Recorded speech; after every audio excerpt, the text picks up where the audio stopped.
Hey VC, welcome back. Concert review time. This will be the final entry of concert reviews for 2020. I've been having fun doing these. We had quite a few. I just wanted to kind of celebrate live music being back and just being able to see some great bands that are out there touring and giving them a little publicity, maybe get some people off their sofas and go see bands. So yeah, it's been fun. I've really enjoyed doing them. I'll probably keep doing them in 2022. Is it 2022? But this will be the last entry for the year. Uh, this one was an interesting one. So this is obviously going to be about the Rolling Stones. Um, I've seen the Rolling Stones 12 times, maybe even more, maybe like 15 times. My very first concert that I ever saw them on was when they were promoting this album in 1982. My very first concert I ever went to was the Rolling Stones at Soldier Field here in Chicago. They were promoting this wonderful album, probably their last great album, even though it's a collection of songs left off of other records. They were on this tour, the Still Life tour. This is from Hampton, I believe. I believe it's Hampton Coliseum. This is 81, so maybe I saw him in 81. But no, but I think I went 82, because I think it was summer of 82. But either way, very first concert I ever went to. Back then, I was 14, and I remember they had in the back of the Chicago Sun-Times, you had to, it was either Sun-Times or the Tribune, you had to, in the entertainment section, there was a full-page ad celebrating the Rolling Stones, and then down below there was a form, and you had to cut out the form, fill it out, go to the bank, get a cashier's check, put it all in an envelope with a SAISY, a self-addressed stamped envelope, put it all in there, and then mail it off somewhere. And then they did a lottery, and maybe you got picked and maybe you didn't. If you didn't get picked, they sent I don't even think they sent it back, they just didn't cash it. I don't know, I don't even remember. But it doesn't matter because I ended up getting tickets. So 14-year-old me, who's never even, I don't have a driver's license. I don't know, I don't know how to even get to Soldier Field down in Chicago. But I ended up getting down there, and it was the very first concert I ever attended. And it was sloppy. It was, I look back on it as one of the great experiences of my life. But I mean, anyone who's heard this album knows it's kind of sloppy. It's very early 80s Stones. Keith is pretty screwed up, and but it's just a massive stadium show. But it was fun. It was great. Typical early 80s Stones. And my very first concert. So I mean, I was a kid. I was just beyond excited to see probably the greatest Rolling band of all time. I then have seen them. I can't even tell you how many. At least probably 15. Every time they came to town, they'd probably do 2 shows, and I saw them both nights. And so the next time I would see them would probably be on this tour, which would have been Steel Wheels. I think that was the next time I saw them. They had the 2 pretty horrible albums in between, Tattoo You and this, Dirty Work, which is probably their worst album. And they had Undercover of the Night, which, it's got a couple of okay songs on it, but clearly not, up to Stones level. This, on the other hand, I absolutely love this record. I think this is really a return to form for them. A terrific record. Sad, Sad, Sad, Almost Hear You, Mixed Emotions, Rockin' a Hard Place. I like this record. I think it's a really good record. I think it was Lenny Kravitz opened for them. Oh, and when I saw them on that Tattoo You tour, it was ZZ Top opening, which was great because that was before Eliminator, and it was just a hard rockin' set of all the old stuff, all blues, everything from Delgado and Tejas, everything from those 4 early records. Great show. And then we got Lenny Kravitz opened on this tour for us. I think Living Colour also did some dates on this tour, but we got Lenny Kravitz here, and he was absolutely phenomenal. I love Lenny Kravitz. So that's the next tour I would see him on. Then I believe the next one would have been the Stripped tour. when they kind of stripped everything down and did like semi-acoustic stuff. They did a little tour of that. They came to Chicago and they played the Aragon Ballroom, which is it's a pretty small place. I mean, it's big, but it's not stadium size. And that was really probably one of my favorite times ever seeing them. They were great. A lot of fun. And then after that show, they ended up playing the Double Door, which is it's a little dive bar. It's not existent anymore. But it's on the west side of Chicago, and they played a night there, a show after the show there. And I can't even imagine. I mean, the place probably holds 200 people. So that must have been absolutely phenomenal, but I did not see that. And then, so I saw that tour, and then I saw the Voodoo Lounge one. I saw that. I don't have that on vinyl. I don't. And then the next one was Bigger Bang. Don't have that on vinyl. Then I saw this tour. I think I'm missing something, but then I saw this tour, which was the 50th anniversary tour, where we all thought, well, this is it. This is the last tour they'll ever do. This was probably, and after the show, everyone was like, they're so old. They're so old. I can't believe they're still touring and blah, blah, blah. This might have been my favorite Rolling Stones show that I ever saw. The strip shows were great, but this one might have been the best. They had Sheryl Crow came out and did some numbers with them. I think she did Tumbling Dice. I'm pretty sure she did Tumbling Dice one night. And then Mick Taylor came out and did like 4 songs and just all their best music. Can You Hear Me Knockin'? Everything from that era, from Sticky Fingers and Let It Bleed. And he was absolutely phenomenal. He should have been on the tour the whole, he should have just played the whole show. It was unbelievable, absolutely unbelievable. And we had really good seats. That was indoors. That was at the Rosemont Horizon, or I don't know what it's called now. Allstate Arena, maybe. And that's out by the airport.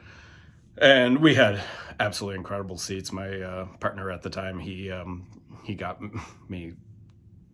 These seats were absolutely too expensive, is what they were. But fun time. And we saw them, I think, 3 nights that year.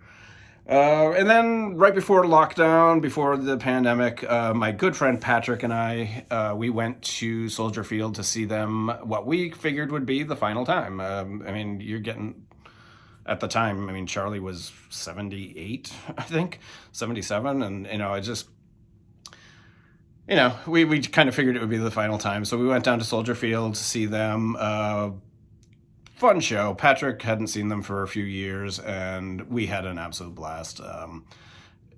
Just a good concert buddy and just a good time. Did they play great? Yeah, they played solid, but not mind blowing. But just the atmosphere, and we just had a great time. So a couple of months later, they announced that they're going to finish the tour. They're coming back to do I think they said 15 more cities in the U.S. And then the pandemic hit. We bought tickets to see them. We got 2 tickets to see them in Detroit. They weren't coming to Chicago, so we were like, let's just road trip to Detroit, make a weekend of it, and have a great time. And then everything got locked down, and the tour got canceled. And I just figured, I honestly was going to ask for a refund, and then I was like, you know what? But what if it doesn't get canceled? Because everything was so up in the air, we didn't know. So we ended up, as we're coming out of this pandemic, if that's what's happening, I'm not really sure, the tour's back on, and we're super excited. But by this point, my friend Patrick has moved to Florida. He left Chicago and moved to Florida. And I was going to sell them, and I tried to sell them, and I couldn't. And so my good friend Brian here in Chicago, he's never seen the Rolling Stones, and he's like, you know what? I'll drive to Detroit with you. So... Oh, and then Charlie dies. So it kind of, it wasn't the same. It definitely wasn't the same without Charlie. But Steve Jordan, the drummer, did a great job filling in. He's a terrific drummer. He plays on a lot of Keith's solo records, and he's a wonderful drummer.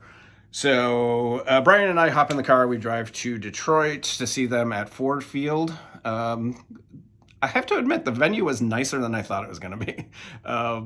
It was really nice. I was I was projecting the old Silver Dome in Detroit, but Ford Field is beautiful, and the area around Ford Field is really, really nice. There's shit happening in Detroit. It's not the shithole that everyone thinks it is. Um, so we had a really nice time driving in, and we got food and some drinks and hung out, and we went into the show. The ushers were awesome. Vaccine cards required, masks required. Um, it I'll get onto the show now that I'm done with all these stories. um, the show was good. It was the typical Rolling Stones set list. The only thing they did that I hadn't heard in quite some time was they did Ain't Too Proud to Beg, because they were in Motown, so they did that, which was nice to hear. I hadn't heard that live, and can't even remember if I ever did hear it live. But everything else was pretty much the same. I should have wrote down the set list. They opened with Street Fightin' Man.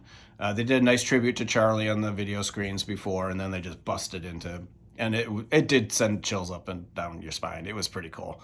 And I mean, I think you guys could probably guess. It's the set list doesn't change all that much these years. They did a couple of the new songs. They did that Ghost Town song. I think it's called Ghost Town, which is okay. It's got a nice groove to it.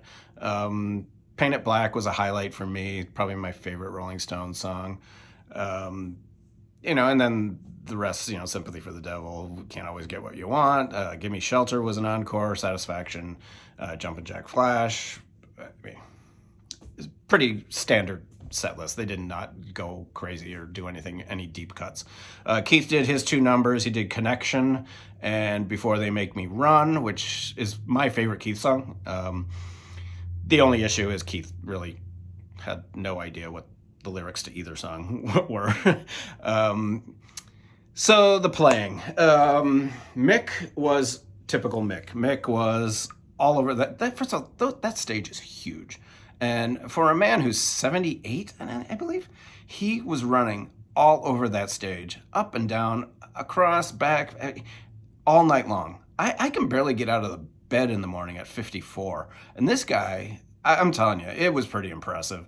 Ronnie was, I thought Ronnie played really well. He had some scorching solos. He played really well. And the thing about Ronnie is he's so infectious. He always a big smile on his face, and he's just having a blast, an absolute blast. And I think that rubs off on the whole band too. I really do. It gives them just some great energy. And like I said, he had some solos that were really scorching. I mean, it was really impressive. Ronnie was on fire. Steve Jordan, the drummer, excellent. Lead singer, or backup singers were wonderful. Nick, what's his name? Lavelle. Why can't I remember his name? Lavelle, from who's played with Clapton. He's played with everybody. He was really, really good too on piano. Excellent piano player. Chuck Lavelle. I knew it was up there somewhere. It was way back there. Chuck Lavelle was great on piano. And the horn section was nice. We didn't get a lot of horn section. There wasn't a lot. A little bit during Miss You. I also don't like Miss You live. Am I the only one who doesn't like Miss You live? I don't know. That song just bores me live. I don't need it. I don't like call and response. And it's just, I don't know.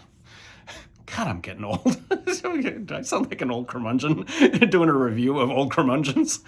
So that was fine. And then we get to Keith Richards. I love Keith, but man, he did not have it. He did not have it that night. He was off from. I mean, Street Fighting Man was probably his high point, and that's what they opened with. And he was great during Street Fighting Man, and then the rest of the show, it just felt like he was maybe 15 seconds behind every other member of the band. Everything just seemed off with Keith, but he was having a great time. He looks terrible, but he a big smile on his face, very appreciative, loves the audience, probably knows this is it. And like I said, with his two numbers, I don't think he even sang half of either one of the songs. He sang the choruses of both those songs, and that was about it. But that's not unusual either. I don't think that's really unusual. Even on this tour, he was doing that. So I don't think that's a fair judgment of Keith's performance, but he was off the entire night. Now I do have some friends who went to see them in Austin about 2 nights later and said it was absolutely smoking, and they said Keith was on fire also the whole night. So maybe I got a bad Keith night. I guess it's going to happen every 60 years. So overall, a good time. My friend Brian had a blast, an absolute blast. Like I said, he'd never seen him before, and he had a wonderful time. And we had a great drive in. It's about a 4-hour drive in, and then 4 hours back home. So it wasn't too bad of a drive, and I don't mind driving. I like driving, so we had fun. It was good to go with a good friend, and yeah, it's over. I'm assuming this is. I've also said, I also, how many times have I said this is the last time you're ever going to see them? I think it's the last time I'll ever see them. Even if they do come back, I don't think I would go. Maybe I would. I don't know. It's just not the same without Charlie, and I don't know. I would assume that it's over. They've always said that when Charlie decides to back out, that they were going to be done, and Charlie's definitely backed out. So that's about it. That's my final concert review of the year. Probably my final concert review of the Rolling Stones. I did hear some lady next to me. We were talking about, this probably being the end and stuff, and some lady chimed in next to us. She's like, "I heard they're gonna do UK," and I was like, "What?" She said she heard they're gonna do UK next summer. I don't know, but good for them if they do. They deserve everything they can get, and they are probably, by default, as Mazzy says, the greatest rock and roll band of all time. So that's it. Rolling Stones. You guys stay safe and have a great day. Bye.